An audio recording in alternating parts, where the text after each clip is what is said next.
Justiça em Cena. Histórias de fatos e de direito.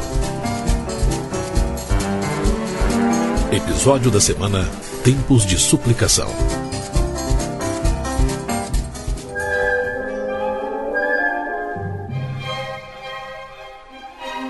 Nossa história começa no ano de 1808.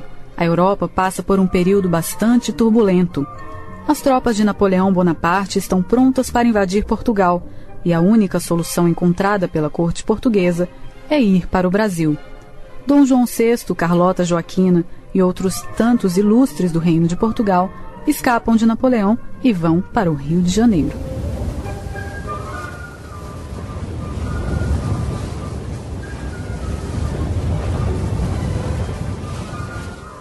Muitos navios atracam por lá, desembarcando em águas brasileiras milhares de portugueses dispostos a começar vida nova em outro continente.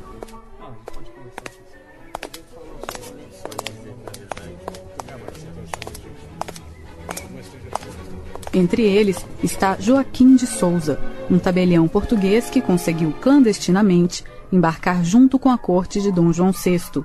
Joaquim sobrevive mesmo nas piores condições. A chegada da família real revoluciona a vida no Brasil, e principalmente dos moradores da capital. Você viu como o Rio de Janeiro está mudando depressa, Filomena? Nem parece aquela cidade tranquila onde nascemos. Cuidado, Carmen! Quase você atropelada por aquele cavalo! E para onde vai tanta gente, Filomena? Estão construindo prédios por toda a cidade, uma loucura!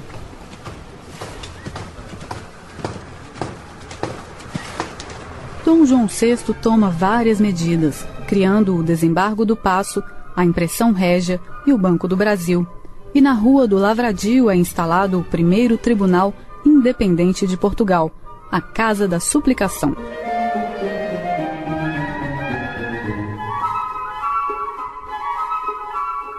Alguns anos se passaram após a chegada de Dom João VI.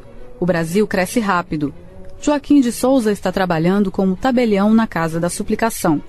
O movimento está calmo, com poucos documentos para serem despachados. A tranquilidade dá lugar a um grito de voz feminina, que atende pelo nome de Maria. Pelo amor de Deus! Mas quem é a senhora? Sou Maria de Lourdes. Meu irmão foi preso injustamente. Acusaram o pobre de ter roubado a galinha do vizinho. Mas não é verdade, senhor. É intriga. Aproveitaram que ele já tinha roubado outras coisas para acusar desse roubo também. Acho que há algum engano. A senhora pensa que é que... O senhor tem que me ajudar. Já tentei de todas as formas. Fui à delegacia, à prefeitura. Os policiais me disseram que não tinha um jeito. Que agora ele iria ficar preso mesmo. Daí alguém me disse que eu poderia vir até aqui, na Casa da Suplicação. Eu suplico, senhor, por favor, solte o meu irmão. A senhora acha que a Casa da Suplicação existe para ficar soltando ladrão de galinhas? Não, aqui não cuidamos desse assunto, então, não. Então o que eu faço, pelo amor de Deus? Por que a senhora não procura um advogado? Maria sai em disparada em busca de alguém que possa ajudá-la. Próxima à Casa da Suplicação, ela esbarra com o Dr. Murilo Peçanha, um dos melhores advogados criminais do Rio de Janeiro. Por favor, o senhor conhece algum advogado que possa me ajudar? Pois não, sou eu mesmo um advogado. Dr. Murilo Peçanha, ao seu dispor. Do que se trata o delito? Prazer, doutor Peçanha. Sou Maria de Lourdes e meu irmão foi preso injustamente. Estão acusando ele de ter roubado uma galinha. Acho que posso ajudá-la, dona Maria. Mas não aqui na Casa da Suplicação. Aqui são julgados somente processos em última instância. Processos que já passaram por todos os tribunais antes de chegarem até aqui. O caso de seu irmão me parece ser muito mais simples. Então posso contar com o doutor? Sim, certamente. Só me espere um instante enquanto eu resolvo algumas pendências com o tabelião. Os dois saem da Casa da Suplicação rumo à delegacia. Senhor delegado, sou Murilo Peçanha, advogado criminal. Eu vim em nome do irmão desta moça. Pois não, doutor. Dona Maria me disse que o irmão foi preso injustamente. Vocês prenderam meu irmão só porque o vizinho não gosta dele. Dona Maria, seu irmão já andou furtando no quintal do seu vizinho. O senhor tem provas de que foi o irmão dela quem roubou a galinha? Prova eu não tenho, doutor. Mas há antecedentes. Ora, veja, seu delegado, antecedentes existem, mas não há a prova. O senhor está acusando um homem injustamente, se baseando apenas no passado. Se não há nenhuma evidência de que ele tenha roubado, o senhor não poderia ter prendido o rapaz. Com argumentos consistentes, Dr. Murilo Peçanha consegue libertar o irmão de Maria. Muito obrigada, doutor Peçanha. Nem tenho como pagá-lo. Agradeça a lógica da justiça, senhorita Maria. Ah, e também é o seu admirador, o senhor Joaquim. Joaquim? Aquele tabelião debochado? Ele conseguiu me convencer com muita persuasão a ajudar a senhorita. Disse que era uma causa de vida ou morte. Mesmo? Aham. E mesmo eu não sendo moleque de recados, resolvi atender ao outro pedido daquele português. Ele me deu este bilhete para que eu entregasse à senhorita. Maria recebe o bilhete com curiosidade. Não era bem uma declaração de amor, mas um pedido de reencontro, agora em situação menos angustiante. Tudo bem, é o mínimo que eu posso fazer. O senhor pode dizer que eu me encontro com ele, sim. Joaquim e Maria se encontram no dia seguinte, perto do Paço da Alfândega. Conversam, se apaixonam e decidem se casar. Mas a decisão ainda não tinha chegado aos ouvidos do pai de Maria. O controlador Juvenal. Minha filha, casar logo com um português? Ele é trabalhador, papai. Trabalha na Casa da Suplicação. Casa da Suplicação? Pois ele pode suplicar à vontade, que eu não deixo minha filha casar com qualquer um. E principalmente um português, que tem fama de encostado. Ah, diga pra ele que você já está noiva do Chico do Armazém. Ele é brasileiro, trabalhador e muito distinto. Mas eu não tô noiva de ninguém, papai. Eu sou seu pai. Eu escolho com quem a senhorita deve se casar, entendeu? Vamos fazer o seguinte. O senhor conhece o Joaquim e depois conversamos. Mais uma vez, a persuasão de Joaquim foi imbatível. A lábia do tabelião conseguiu convencer até o carrancudo Juvenal, que no fim das contas aceitou o pedido de casamento do rapaz. O casamento foi simples, como os noivos. Convidaram para padrinho o doutor Murilo Peçanha, que aceitou o convite prontamente. Tudo vai bem até que algo trágico acontece.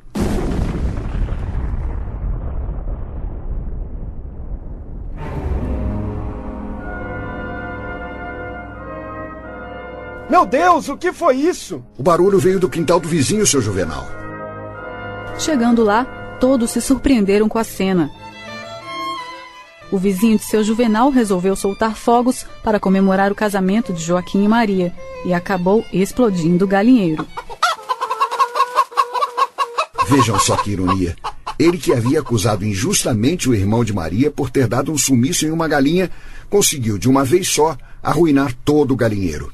Pois é, doutor Murilo, mas para mim isso é mais do que ironia. É justiça divina. Alguns meses se passam e os dois se mudam para uma casa bem pequena, mais confortável, perto dos pais de Maria.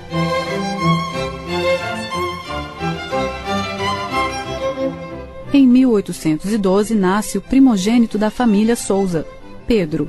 E 2 anos depois, Maria dá à luz Luísa. A casa está cheia e a mãe de Maria, Dona Filomena, é quem põe ordem no lugar. Vocês estão achando que isso aqui é uma procissão?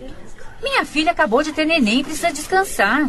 Se quiserem fazer barulho, vão para suas casas. Queremos ver a menina, Dona Filomena. Ah, a menina é linda. Rostinho todo rosado, gordinha. Mas a Maria teve trabalho para conseguir tirar esse bebê da barriga. E o pai, o português? Ah, tá na Casa da Suplicação, mas já tá chegando.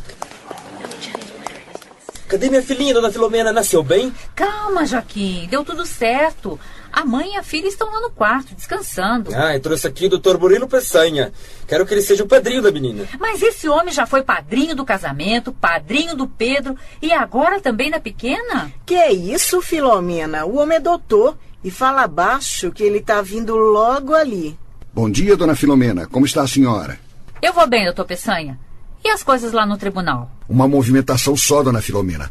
Vários juízes estão indignados, porque aqui no Brasil os ingleses têm julgamento especial. A senhora sabia que criaram uma corte só para julgar crimes cometidos por eles? Para mim, estão passando por cima da nossa soberania. O senhor deve estar bem chateado, hein? Pois não, Dona Filomena. Se perdermos por um lado, sempre poderemos ganhar por outro. Fiquei sabendo há pouco que Dom João VI baixou um decreto que deve contribuir para a justiça desse país. E o que é? O rei decretou que todos os presos que forem julgados livres devem ser soltos. Mas para mim isso está claro, doutor Peçanha. Se o homem é considerado inocente, ele deve ser solto. Mesmo assim, devemos comemorar, dona Filomena. É sinal que a nossa justiça está avançando. Já no quarto de Maria, Joaquim se comove com a nova filha. Mas que rapariga linda! Ah, dizem que se parece comigo. Então está decidido. Vai se chamar Mariazinha. Que isso, Joaquim? Botar o nome da mãe na filha? Além do mais, ela tem que se chamar diferente, porque essa menina vai se sair melhor do que a mãe. O nome dela vai ser Luísa. Alguns anos se passam e o Rio de Janeiro cresce. A cidade se transforma pouco a pouco em centro de efervescência cultural. Nesse período é construída a Biblioteca Nacional e criado o Jardim Botânico. Mas não só de arte vive o reinado de Dom João VI. Em Pernambuco, no ano de 1817, um grupo de fazendeiros se revolta contra o domínio português e dá início a uma série de tentativas de libertação. Dom João VI retorna ao país de origem para tentar controlar a Revolução Liberal do Porto e deixa o Brasil sob o comando do filho, Dom Pedro I. Com tanta turbulência, o país começa a sentir o cheiro da independência.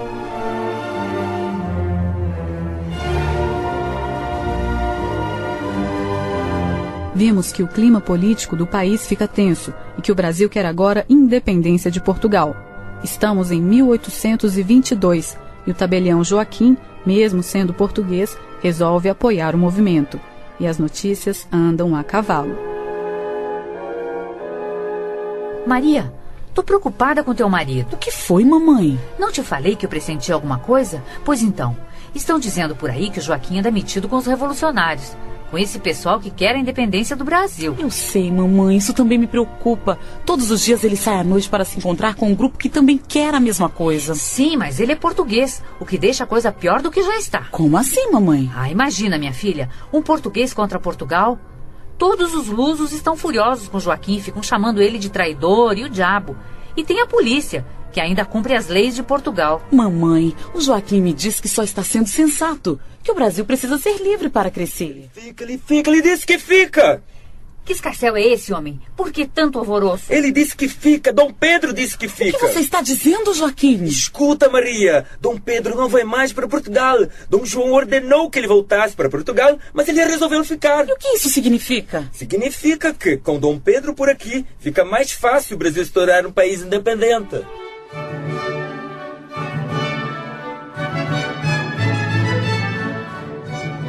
E Dom Pedro I ficou.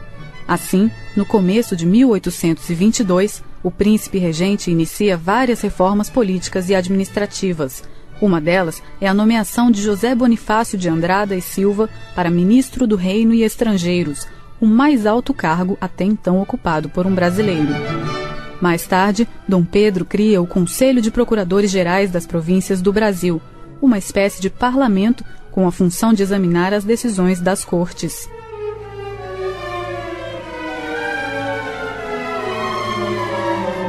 Em 1º de agosto, ele assina um decreto considerando inimigas as tropas portuguesas que desembarcam no país. A situação política no Brasil fica ainda mais tensa.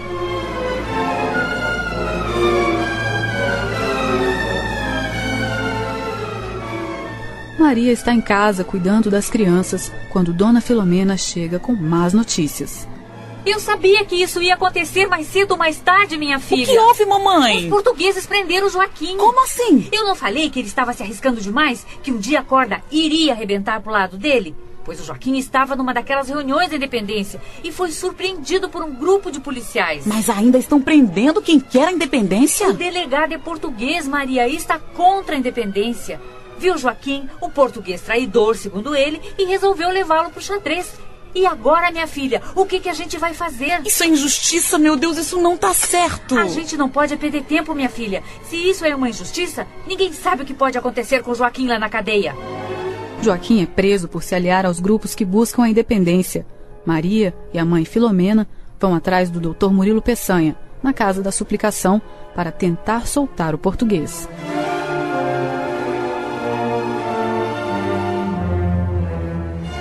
Doutor Peçanha, o senhor precisa fazer alguma coisa. O Joaquim foi preso por um delegado português. Está sendo chamado de traidor porque quer a independência. Esse homem não sossega, doutor. O Brasil do jeito que está e ele se envolvendo em encrenca de independência. Dona Filomena, por mais perigoso que isso seja, tenho que admirar o meu compadre Joaquim pela coragem. Ser um português e ficar contra a coroa em nome da razão é louvável. Louvável não, ele está preso, doutor Peçanha. E só o senhor pode nos ajudar. Certamente, Dona Maria, certamente. Vamos à delegacia onde ele está preso. Vou ver o que eu posso fazer.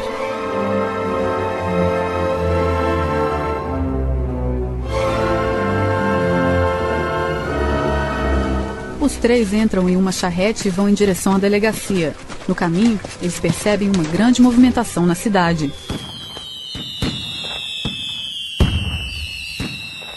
Viva o Brasil! Viva o Brasil! Somos uma pátria livre! Mas o que está acontecendo por aqui? Será que é dia de quermesse?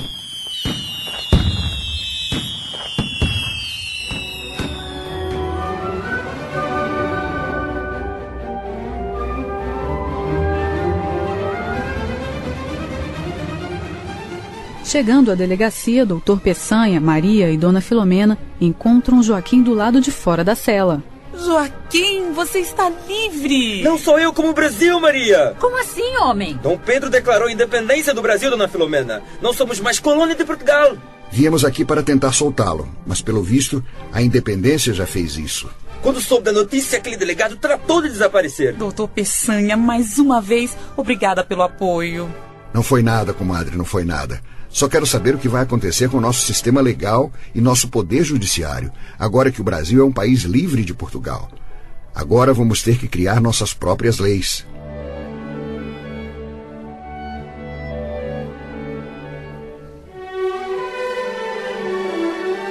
E o Brasil trata de elaborar, a partir da independência, a Constituição, reunindo princípios como a liberdade de pensamento, individual e religiosa. Nela também são criados os poderes legislativo, executivo, judiciário e moderador. E fica a cargo do próprio Dom Pedro I o papel de moderar os outros poderes. Mas o direito a voto fica restrito somente aos ricos. Após a consolidação das leis, em 25 de março de 1824, é promulgada a primeira Constituição do Brasil.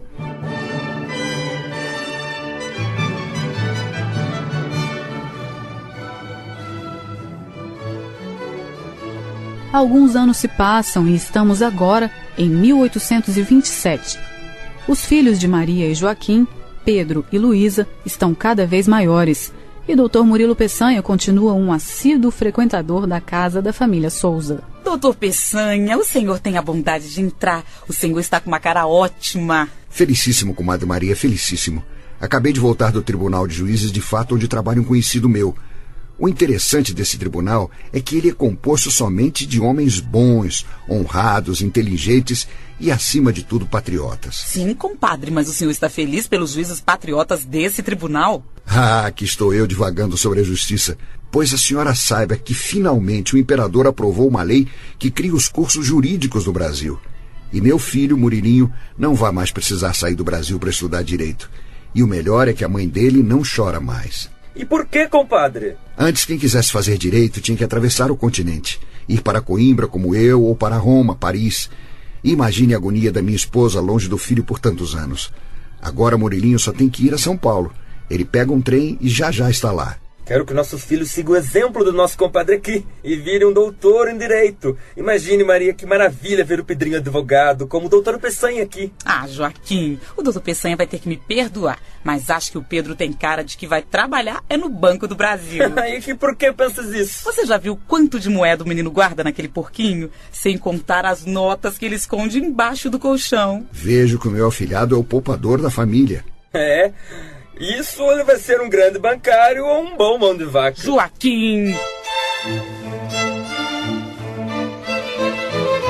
Por mais poupador que seja, Pedro ainda é muito novo para tomar qualquer decisão, e muito menos seguir algum caminho profissional. Mas os anos se passam e fazem de Pedro e Luísa dois jovens prontos para seguir os próprios caminhos. Muitas mudanças acontecem na capital. A Casa da Suplicação passa a se chamar Supremo Tribunal de Justiça e o Dr. Peçanha continua advogando por lá. E agora ele tem mais uma ajuda com o filho, um dos primeiros advogados formados no Brasil.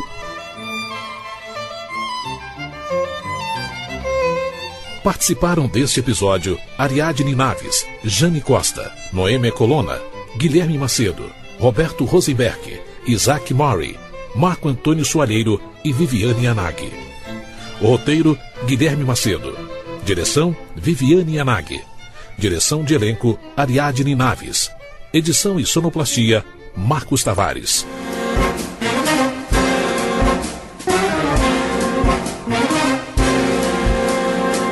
Justiça em Cena. Histórias de fatos e de direito. Produção Rádio Justiça.